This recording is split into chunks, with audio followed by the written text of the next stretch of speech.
Hello. मैं doctor CB Yadav digital platform पर आप सभी का स्वागत करता हूं।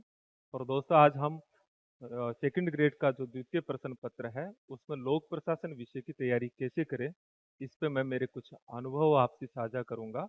और निश्चित तौर पर ही मुझे पूरा विश्वास है कि मैं कुछ जो जानकारियां इसके बारे में दूंगा, इस विषय को तैयारी करने का जो कुछ रास्ता आपके सामने रखूंगा, वो आपकी तैयारी में जरूर मदद करेगा। दोस्तों, आपको जानकारी है कि जो द्वितीय प्रश्न पत्र होता है सेकंड ग्रेड का, उसमें टोटल 7 विषय होते हैं। और उसमें लोक प्रशासन भी एक महत्वपूर्ण विषय है।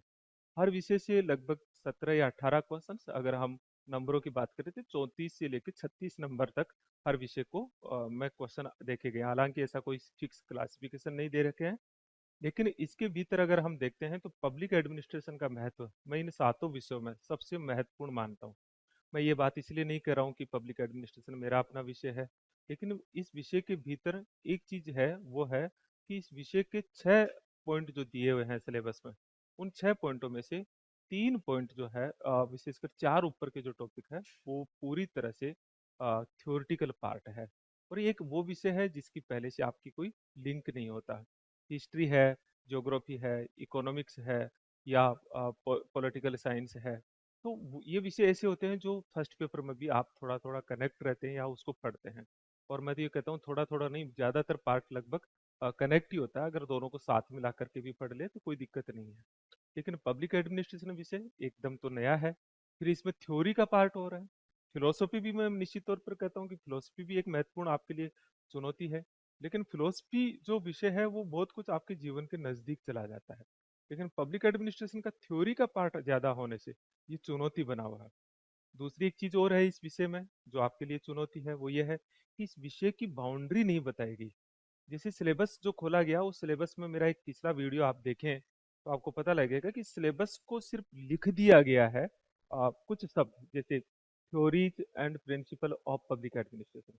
थ्योरीज में कौन सी थ्योरी, और किस थ्योरी में कौन कौन सा थिंकर, प्रिंसिपल में कौन कौन से प्रिंसिपल।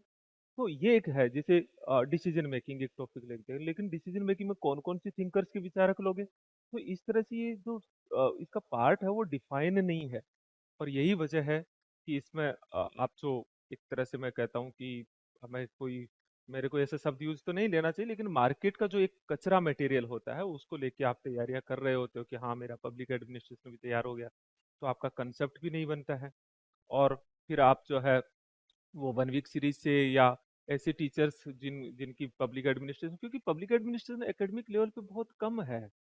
इसका विषय, इसके एक्सपर्ट के तौर पे जाके देखोगे तो आपको गिने चुने पूरे देश में कुछ लोग मिलते हैं जो इस विषय पे काम करते हैं, इस विषय की बात करते हैं। मुझे सौभाग्य प्राप्त है कि मैं राजस्थान विश्वविद्यालय में आया। उससे पहले सिविल सर्विसेज में मैंने लंबे समय तक सिविल सर्विसेज में रहा। लेकिन जितने दिन सिविल सर्विसेज में रहा, उससे पहले और उस दौरान पब्लिक एडमिनिस्ट्रेशन मैंने सिविल सर्विसेज यूपीएससी वालों को, आरएस वालों को, इसी तरह से अब जब यूनिवर्सिटी में आया तो यूनिवर्सिटी के तो अलग अलग पार्ट है ही। लेकिन उसके बावजूद भी अभी आप देख रहे होंगे कि असिस्टेंट प्रोफेसर का इंटरव्यू प्रोग्राम चल रहा है। इसी तरह से नेट जेआरएफ की तैयारियां, तो एक विषय के भीतर डूबा हूं मैं। इसीलिए होता है ना कि सही डॉक्टर है तो बिल्कुल नब्ज पकड़ के भी चीजें बता देता है। तो मैं कोशिश करता हूँ कि इस विषय में मैं आपको डरा नहीं रहा, लेकिन एक कोशिश है कि आपका डर दूर हो। और इस विषय में क्या पढ़ना चाहिए, क्या नहीं पढ़ना चाहिए, कैसे पढ़ना चाहिए, इसकी आपकी एक सही समझ बन जाए। तो हम अलग अलग पॉइंटों पे कुछ चर्चा करते हैं दोस्तों। तो मैं कोशिश तो यही है कि आपकी एक मदद हो इसमें। ओके। तो हम सबसे पहले हम देखते हैं कि इसका विषय वस्तु क्या है। मतलब इस सिलेबस की विषय वस्तु क्या है। तो पूरा सिलेबस मैंने पिछला क्लास डिस्कस की थी, लेकिन एक संक्षिप्त प्रारूप में आपको बता देता हूँ। इसका पहला है, उसमें लोक प्रशासन का अर्थ है, प्रकृति है, क्षेत्र है, महत्व है, और सबसे बड़ी बात है विकास कह सकते हो या उद्विकास कह सकते हो या इवोल्यूशन कह सकते हो या डिसिप्लिन। ये अपने आप में बहुत बड़ा एरिया हो जाता है।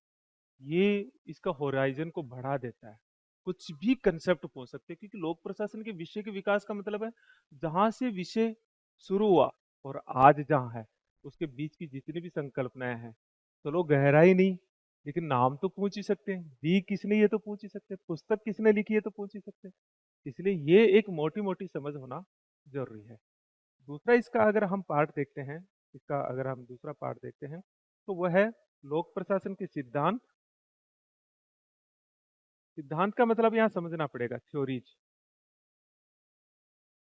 और दूसरा है उसकी विचारधाराएं, हिंदी में तो लिखा है विचारधाराएं। अब ये शब्द शायद मेरे को लगता है कि ठीक नहीं, लेकिन इसको मैं जो अंग्रेजी शब्द है उससे समझने की कोशिश कीजिए, प्रिंसिपल। आप सिद्धांत में डिफाइन नहीं किया कि कौन सा सिद्धांत, तो classical theory, human relation theory, behavioral theory, system approach. Principle तो बहुत सारे हैं, hierarchy, span of control, unity of command, direction, supervision, delegation, नहीं सेंट्रलाइजेशन, डिसेंट्रलाइजेशन, ऐसे बहुत सारे प्रिंसिपल हैं। डिटेल चर्चा मैंने पिछले वीडियो में की है। एक तीसरी चीज है, वो है कि प्रशासनिक व्यवहार, एडमिनिस्ट्रेटिव बिहेवियर। इस प्रशासनिक व्यवहार के भीतर टोटल 4 टॉपिक लिए हैं। एक है निर्णय निर्माण, दूसरा है नेतृत्व, तीसरा है आपका संचार, और चौथा इसमें ले लिया संचार के बाद में, आपका संचार हो गया, नेतृत्व हो गया, अभिप्रेरणा, मोटिवेशन। और ये पूरी की पूरी एक प्रश्न पत्र चलता हमारे बीच में, लेकिन ये बड़ा पार्ट है। चौथा जो हिस्सा दिया हुआ है वो है फर्स्ट और सेकंड एआरसी। ये भारत सरकार के द्वारा गठित कमीशन है, जिसकी अपनी अपनी रिकमेंडेशन है। फर्स्ट एआरसी 1966 में बनाया था, 1968 में रिपोर्ट दी थी, लगभग 20 रिपोर्ट है। सेकंड एआरसी 2005 में बना, 2009 में रिपोर्ट दी, वीरप्पा मोइली अध्यक्ष थे, 15 शीर्षकों में रिपोर्ट है। तो इस तरह से। और फिफ्थ पार्ट आता है इसका, वो आता है इसमें कुछ आयोग, जैसे लोकपाल है, लोकायुक्त है, और सूचना का अधिकार कानून है, जो आज के समय में एक रेलेवेंट पार्ट है। अब सवाल जो मूल मुद्दे की बात आती है उस पे आ जाते हैं। मूल मुद्दे की बात यह है मित्रों, कि आपका सबसे इम्पोर्टेंट, जो आपकी सबसे बड़ी समस्या है, कि तैयारी कहाँ से करें, मतलब मैटर कहाँ से पढ़ें। क्योंकि पब्लिक एडमिनिस्ट्रेशन में ये दिक्कत इसलिए भी ज़्यादा है, क्योंकि इसका हिंदी मीडियम में मैटर बहुत कम है। अंग्रेजी का हिंदी अनुवाद करने में, और फिर इसी हिंदी अनुवाद में भी, जैसे मेरी पुस्तक है, इसकी मैं आज लाया नहीं, मैं आपको बताता, बहुत पॉपुलर पुस्तक है पब्लिक एडमिनिस्ट्रेशन की, सिविल सर्विसेज में सब लोग उसकी नकल कर करके उसका अपभ्रंश किया है।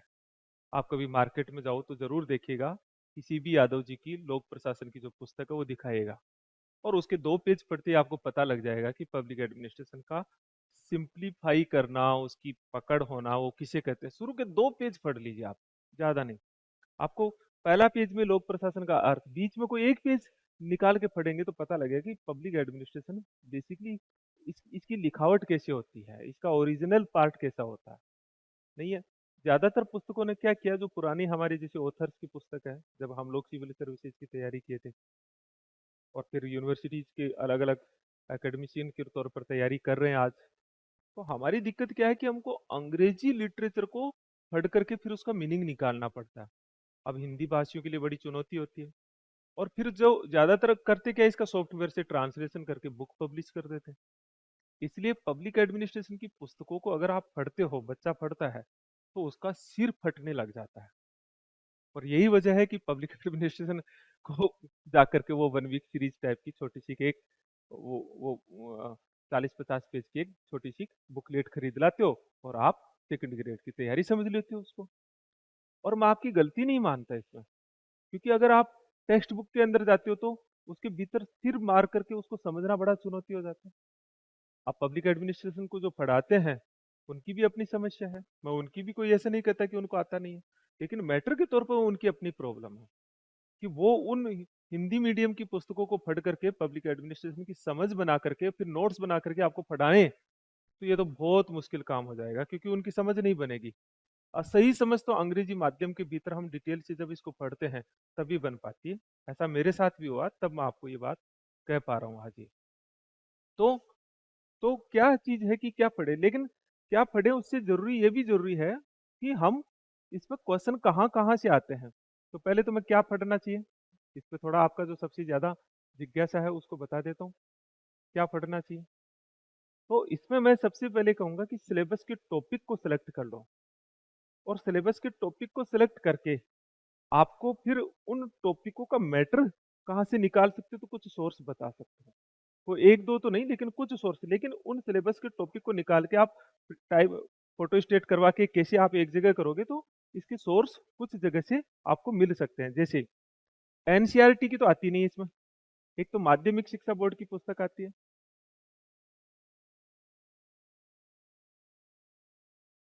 माध्यमिक शिक्षा बोर्ड की 11वीं और 12वीं की पुस्तक आती है,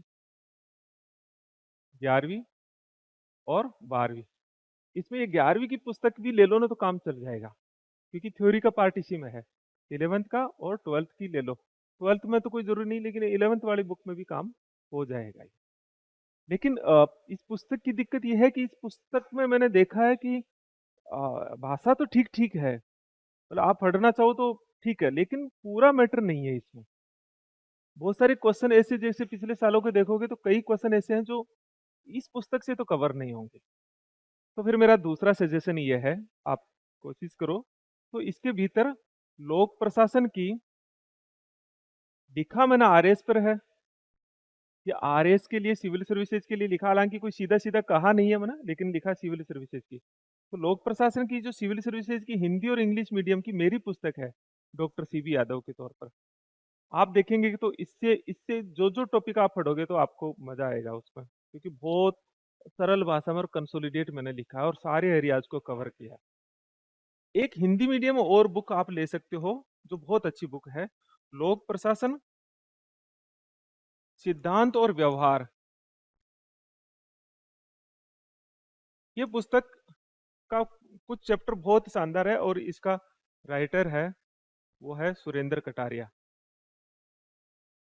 कटारिया जी हमारे उदयपुर के प्रोफेसर हैं, पब्लिक एडमिनिस्ट्रेशन डिपार्टमेंट से। लेकिन कटारिया जी की पुस्तक में ये होता है कि हेडिंग खूब दे करके ऐसा फैला दिया है, और आपको इतना ज्यादा क्यों पढ़ना, क्योंकि एक ही चीज को 3 बार लिख रहे हैं वो, तो उसकी अपनी एक चुनौती है। लेकिन है मैटर में आपको कि कहाँ कहाँ से पढ़ सकते हैं वो थोड़ा बता रहा हूँ आपको। चौथा चीज जो कटारिया जी के अलावा फिर लोक प्रशासन पे एक पुस्तक आप ले सकते हो, वो है बीएल फड़िया। बीएल फड़िया साहब की पुस्तकों में फैक्चुअल चीज ज्यादा मिलेगी, और वो कंपटीशन के लिए जरूरी भी होती है। से फर्स्ट और सेकंड एआरसी के लिए जो पुस्तक जो है, फर्स्ट और सेकंड एआरसी के लिए अगर आप पुस्तक देखना चाहते हो, तो इसमें फिर भारत में लोक प्रशासन, भारत में लोक प्रशासन और पुस्तक है सुरेंद्र कटारिया जी की। उसमें उन रिपोर्ट्स को थोड़ा कंसोलिडेट करके 30-40 पेज में कंसोलिडेट कर दिया।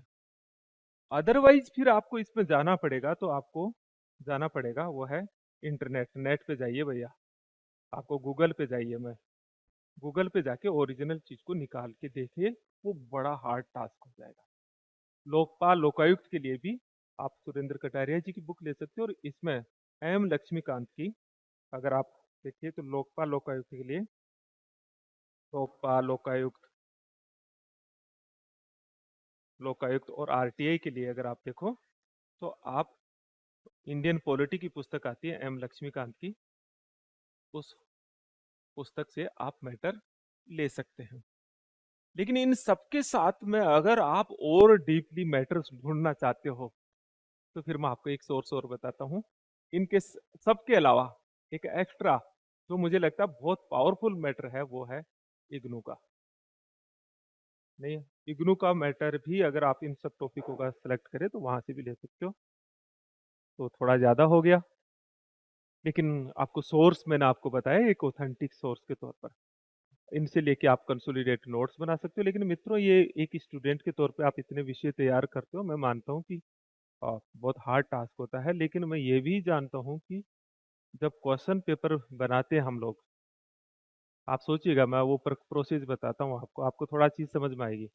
कि मान लीजिए कि पब्लिक एडमिनिस्ट्रेशन के क्वेश्चन बनाने के लिए मुझे पीएससी भेजती है कि आप ये 20 क्वेश्चन, 18 क्वेश्चन बना के दो। अलग अलग टीचरों को देती है, फिर रेंडमाइज होता है उसमें। लेकिन क्वेश्चन बनाते समय एक गाइडलाइन वो साफ साफ देती है। कुछ तो पिछले साल के 3-4 साल के पेपर अटैच करके देती है, 2 या 3 साल के तो अटैच करती ही करती है। दूसरा क्या करती है, दूसरा करती है कि मार्केट में जो सबसे पॉपुलर गाइडें चल रही है वो गाइडें आपको पहुंचा देती है। और साथ साथ में कुछ कोचिंग जो एक फैक्ट्री की तरह चल रही है, उनके जो क्लास नोट्स है वो भी पहुंच जाते हैं। और फिर ये गाइडलाइन होती है कि एक रियल स्टडी करने वाले बच्चे को फायदा पहुंचे, इसलिए इसमें से मैटर नहीं होना चाहिए। कहीं ऐसा नहीं हो जाए कि इनमें से मैटर आ जाए आपका। कई बार ऑब्जेक्शंस हो जाते हैं ना। इसलिए क्वेश्चन में, जैसे मान लीजिए कि डिसीजन मेकिंग पे मुझे क्वेश्चन बनाना है। अब मैं तो प्रोफेसर हूँ, अब मुझे डिसीजन मेकिंग पे क्वेश्चन बनाना है, तो पिछले 3 साल के देखा और मैंने सोचा चलो अब इस बार इस जगह से सवाल बना देते हैं। मुझे थोड़ी पता है कि आपकी मार्केट में बिकने वाली वो 30-40 पेज की उस 1 वीक सीरीज में क्या लिखा हुआ है, और मैं क्यों देखूंगा। बल्कि आरपीएससी ने गाइडलाइन दी है कि उसको एक बार जरूर देख लिए कि उसमें से नहीं होना चाहिए, ढंग का क्वेश्चन पेपर बनाइए। और इसीलिए ज्यादातर वो मार्केट की गाइड, वो जो 1 वीक सीरीज पढ़ते हो आप लोग, वो गाइड पढ़ते हो, जो भी आप नाम दो वो पढ़ते हैं, उससे सफलता नहीं मिलती। और यही मैं थोड़ी सी बात आपको समझाऊंगा इसमें। मेरा समझाऊंगा तो क्या, आप सब लोग समझदार ही हो। लेकिन अगर मेरा इस वीडियो को देख रहे हो और आप इस विषय पे तैयारी सीरियसली करना चाहते हो, तो फिर इसमें अ, एक कंसोलिडेट मैटर, जिसमें मैं तो ट्राई करूंगा ही आपके साथ में कि सारे पक्षों को, कि जो मुझे लगता है कि ये सारे पक्षों को छू लेना चाहिए। लेकिन एक कंसोलिडेट मैटर का शॉर्ट नोट्स आपको बना लेना चाहिए। लेकिन इसकी समझ बनेगी कैसे कि क्या पढ़ना चाहिए, नहीं है, कहाँ से क्या पढ़ना चाहिए। तो उसमें मैटर, बुक तो सेलेक्ट कर ली, लेकिन बुक में क्या पढ़ना चाहिए, इसको देखने के लिए मैं आपको कहूंगा कि इसके लिए फिर आपको पिछले 4 या 5 बार जो एग्जाम लगी है, ये पूर्व परीक्षा के प्रश्न पत्र है, उन प्रश्न पत्र में वो आप देखो, और उसे भी कैसे देखो। जैसे फर्स्ट टॉपिक है अर्थ। अगर आप थोड़ा सा समझने की कोशिश करते हो तो आप कोशिश करना कि अब अर्थ पे पिछले 4-5 बार जो क्वेश्चन पेपर बना, उस पे अर्थ पे किस सवाल क्वेश्चन बना। जैसे पहले, सबसे पहला, आप जैसे मान लीजिए कि आपके पास 4 प्रश्न पत्र है, तो जो सबसे पहला आया उसमें क्या बना, 2 बार आया उसमें क्या बना, तीसरी बार में क्या बना, चौथी बार में क्या बना। या जैसे फिर प्रकृति है, तो ऐसा ही प्रकृति पे करो। या फिर ऐसा ही आप जैसे निर्णय निर्माण पे कर रहे हो, कि निर्णय निर्माण पे कैसे बना। मैं आपको उदाहरण बता रहा हूँ, तो आपको एक ट्रेंड पकड़ में आएगा कि शुरू में क्वेश्चन बिल्कुल सीधा ही, जैसे किताब का पहले ही लाइन उठा के दे दी, फिर थोड़ा डीप जा रहा है, फिर थोड़ा डीप जा रहा है, और अब जाकर के अब ऐसे एरिया से क्वेश्चन आ रहा है। तो आपको ये आइडिया हो जाएगा कि अगली बार कहाँ से आएगा। और जब मैं आपको क्लास के भीतर आप लोगों के साथ में इंटरेक्शन करूंगा, तो निश्चित तौर पर मेरी यही चीज होती है कि मुझे ये आइडिया लग जाता है कि अब की बार ये एरियाज में क्वेश्चन पूछने की प्रोबेबिलिटी ज्यादा है। तो इस तरह से आप इसकी तैयारी को कर सकते हैं। पढ़ते समय ये जरूर मैं ये कहूंगा कि पुराने सालों के क्वेश्चन पेपर को बेस बनाने के अलावा आपको प्रैक्टिस के लिए जो इसके क्वेश्चन है, उसमें फिर आपको उस टॉपिक के, पर्टिकुलर उस टॉपिक के, सिविल सर्विसेज में आए हुए, नेट में आए हुए, दूसरी एग्जाम्स में आए हुए, जैसे अर्थ पे क्या क्वेश्चन आया, प्रकृति पे क्या आया, डिसीजन मेकिंग पे क्या आया, कोई ज्यादा बड़ा सिलेबस तो है नहीं, उनके उन क्वेश्चंस को निकालना है। आप पीछे गाइड के क्वेश्चंस को निकालेंगे तो वो तो क्या करता है, जो मैटर पहले दे दिया उसी के फिर छोटे छोटे क्वेश्चन बना देता है। तो प्रैक्टिस आप क्या कर रहे हैं, ध्यान दीजिए। देखिए, किससे पढ़ रहे हैं, क्या पढ़ रहे हैं, और किस मेंटालिटी से पढ़ रहे हैं, यही तो चीज होती है सफलता में। और पढ़ने में कितना आनंद आ रहा है, पढ़ने को बोझ मान के मत पढ़िए, उस विषय को, उस विषय से अटैच हो जाइए, उसमें आनंद लीजिए। तो लोक प्रशासन विषय के जो 17-18 क्वेश्चन आते हैं मित्रों, वो एक निर्णायक होते हैं। और अगर आप सही रणनीति से पढ़ते हो, तो मैं दावे के साथ कह सकता हूँ कि ये प्रश्न पत्र की सही तैयारी आपके फाइनल सिलेक्शन में सबसे निर्णायक भूमिका अदा कर सकती है। इसलिए इस विषय को ऐसे ही मत छोड़िए, बहुत डीप में इसकी तैयारी कीजिए, हर पार्ट पे कीजिए। और बहुत इंटरेस्टिंग है। बस मैं ये कह सकता हूँ ये विषय बहुत इंटरेस्टिंग है वो, और इंटरेस्टिंग है तो सरल तो है ही, इसलिए बहुत डिटेल से चर्चा तो हम आगे फिर क्लासरूम में करेंगे। लेकिन एक विषय को आप कैसे पढ़े, किस रूप में देखें, मुझे लगा कि ये भी एक ज़रूरी पार्ट है विषय की शुरुआत करवाने से पहले। तो आज इसी पार्ट पे मैंने आपसे चर्चा की है। फिर हम इसका वन बाय वन इसके अलग अलग पार्ट पे चर्चा करेंगे। आप सब ध्यान से पढ़िए, स्वस्थ रहिए, खुश रहिए। Thank you very much.